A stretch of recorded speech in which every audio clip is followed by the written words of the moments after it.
사도신경 하시겠습니다. 나는 전능하신 아버지 하나님 천지의 창조주를 믿습니다. 나는 그의 유일하신 아들 우리 주 예수 그리스도를 믿습니다. 그는 성령으로 잉태되어 동정녀 마리아에게서 나시고 본디오 빌라도에게 고난을 받아 십자가에 못 박혀 죽으시고 장사된 지 사흘 만에 죽은 자 가운데서 다시 살아나셨으며 하늘에 오르시어 전능하신 아버지 하나님 우편에 앉아 계시다가 거기로부터 살아있는 자와 죽은 자를 심판하러 오십니다. 나는 성령을 믿으며 거룩한 공교회와 성도의 교제와 죄를 용서받는 것과 몸의 부활과 영생을 믿습니다. 아멘.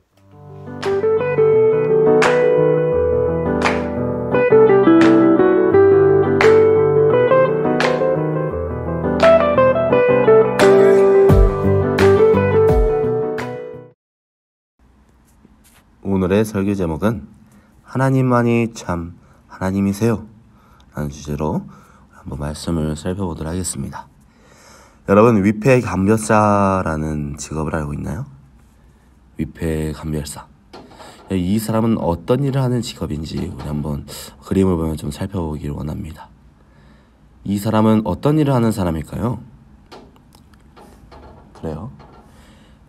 돈을 보고 진짜인지 가짜인지 확인하는 직업이에요.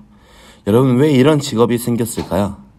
어떤 사람들이 나쁜 마음으로 진짜 지폐와 똑같이 생긴 가짜 지폐를 만들기 때문이에요. 그래서 진짜 지폐와 매우 비슷하게 생긴 가짜 지폐 때문에 피해를 당하는 사람이 없도록 가짜 지폐를 구별해내는 위폐감별사라는 직업이 생긴 거예요. 그렇다면 진짜 지폐와 가짜 지폐는 여러분 어떤 차이가 있을까요? 여러분도 진짜 지폐와 가짜 지폐를 한번 구별해 보세요.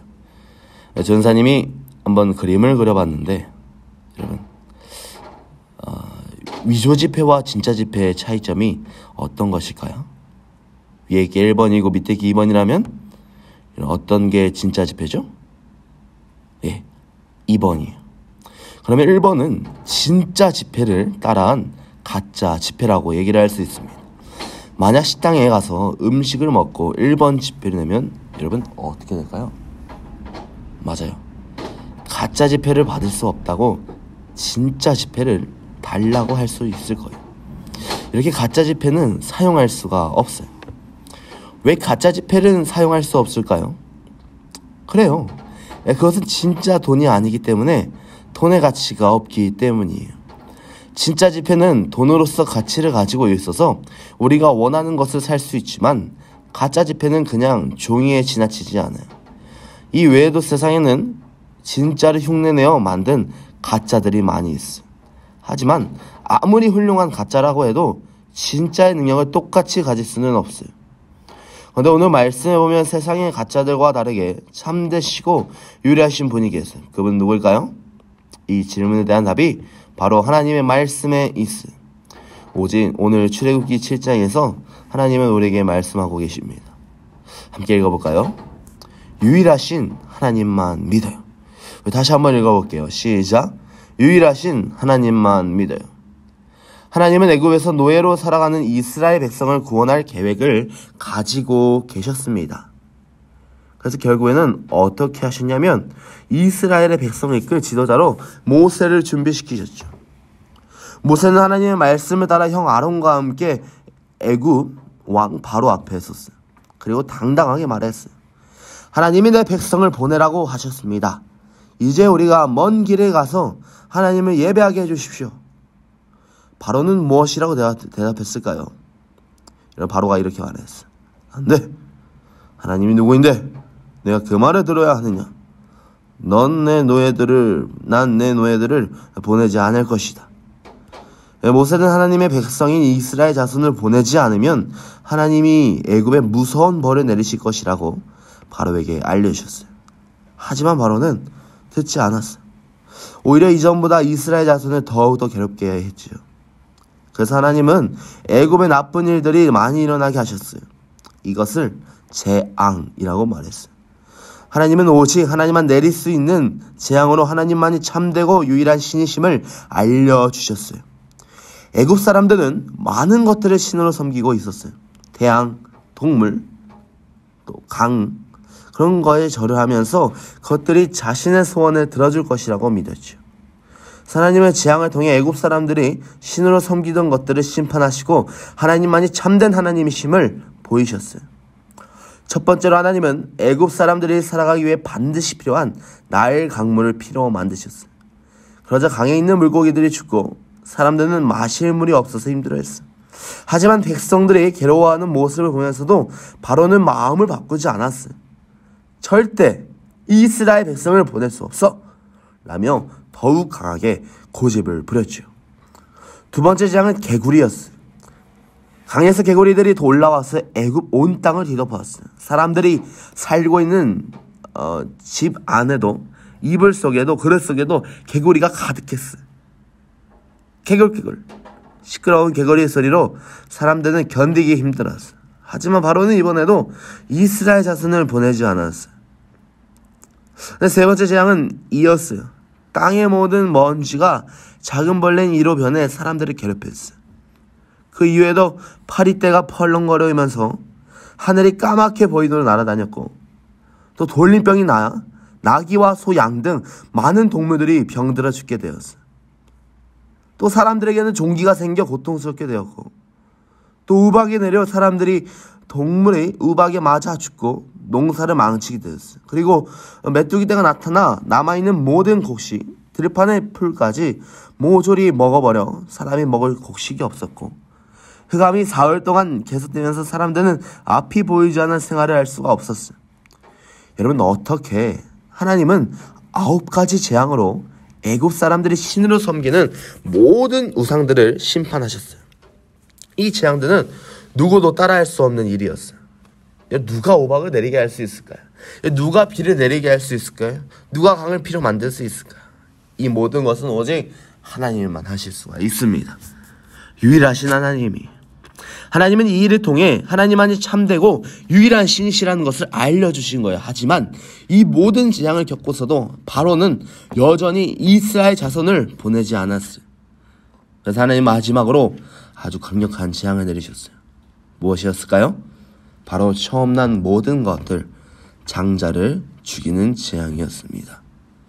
바로의 첫째 아들에서부터 종의 아들에 이르기까지 심지어는 모든 동물의 첫 새끼도 다 죽을 것이라고 하셨어요. 하지만 하나님이 생명을 다스리시는 유일하신 하나님을 믿는 사람들은 이 무서운 재앙을 피할 방법을 알려주셨어요. 흠이 없고 깨끗한 양 한 마리를 잡아서 그 양의 피를 대문 양평과 문 꼭대기 부분에 칠하거라. 이것은 나를 믿는다는 표시니 그 집은 재앙을 피할 것이다. 이스라엘 자손은 하나님의 말씀대로 양을 잡아 그 피에 문을 발랐어요. 그날 밤 여러분 이스라엘 사람들에게는 어떤 일이 일어났을까요? 유일하신 하나님을 믿고 그분의 말씀대로 행한 집에서는 아무도 죽지 않았어요. 하나님이 말씀하신 대로 재앙이 피해간 거예요. 그렇다면 애굽 사람들에게는 어떤 일이 일어났을까요? 애굽 사람들은 한밤중에 모두 깨어났어요. 온 애국에 큰 통곡 소리가 가득했죠. 애굽 모든 집에서 첫째 아들이 죽었기 때문이에요. 애굽 왕의 첫째 아들까지도 말이에요.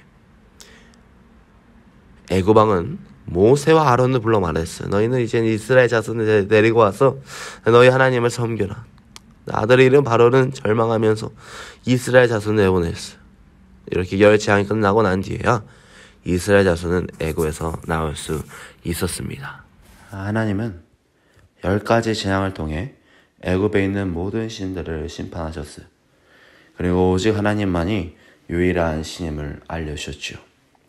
이렇게 흑암을 만들기도 하고 개구리들을 때로 몰려오기도 하고 생명까지 다스리시는 하나님만이 유일하고 참된 하나님이세요. 이것을 믿는 우리들은 어떻게 살아야 할까요? 하나님만 유일하게 섬기는 거예요. 하나님만을 가장 소중히 여기는 거예요. 여러분이 하나님보다 더욱 아끼고 소중한 것이 있나요? 돈? 지식? 건강? 우리는 살아가면서 많은 유혹을 받습니다. 하나님보다 더 소중하게 여기는 것들이 우리에게는 너무나도 많아요. 그런 것들이 최고라고 느껴질 때가 있어요. 돈이 있으면 모든 것이 가능할 것 같고 지식이 있으면 성공할 수 있을 것 같은, 그뿐 아니라 건강이 있으면 모든 것을 다 할 수 있을 것 같은 그런 아니란 생각이 우리 안에 있습니다. 여러분, 하지만 이 모든 것들은요, 하나님이 계시지 않으면 아무것도 아니에요. 하나님만이 이 모든 것을 주실 수 있고 때론 거둬가실 수도 있습니다. 그래서 우리는 하나님만이 참되고 유일한 하나님이 우리의 하나님이라는 것을 우리는 믿어야 돼요. 사랑하는 친구들, 하나님만 유일하게 섬기는 교회학교 친구가 되기를 간절히 소망합니다. 주님께 예배하고 주님께 나아가는 우리 멋진 교회학교 친구가 되기를 간절히 소망합니다. 평생 하나님만을 가장 여기고 하나님을 여기고 가장 소중히 여기는 우리 멋진 교회학교 친구가 되기를 간절히 소망합니다.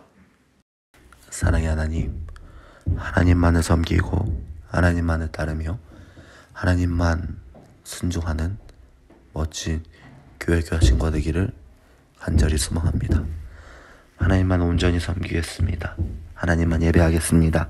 다른 것들을 예배하지 않고 주님만 예배할 수 있도록 도와주세요. 예수님 이름으로 기도드렸습니다. 아멘. 다 함께 주기도로 오늘 예배를 마치도록 하겠습니다. 하늘에 계신 우리 아버지, 아버지의 이름을 거룩하게 하시며 아버지의 나라가 오게 하시며 아버지의 뜻이 하늘에서 같이 땅에서도 이루어지게 하소서. 오늘 우리에게 이러한 양식 주시고 우리가 우리에게 잘못한 사람들을 용서하여 준 것 같이 우리 죄를 용서해 주시고 우리를 시험에 빠지지 않게 하시고 악에서 구하소서. 나라와 권능과 영광이 영원히 아버지의 것입니다.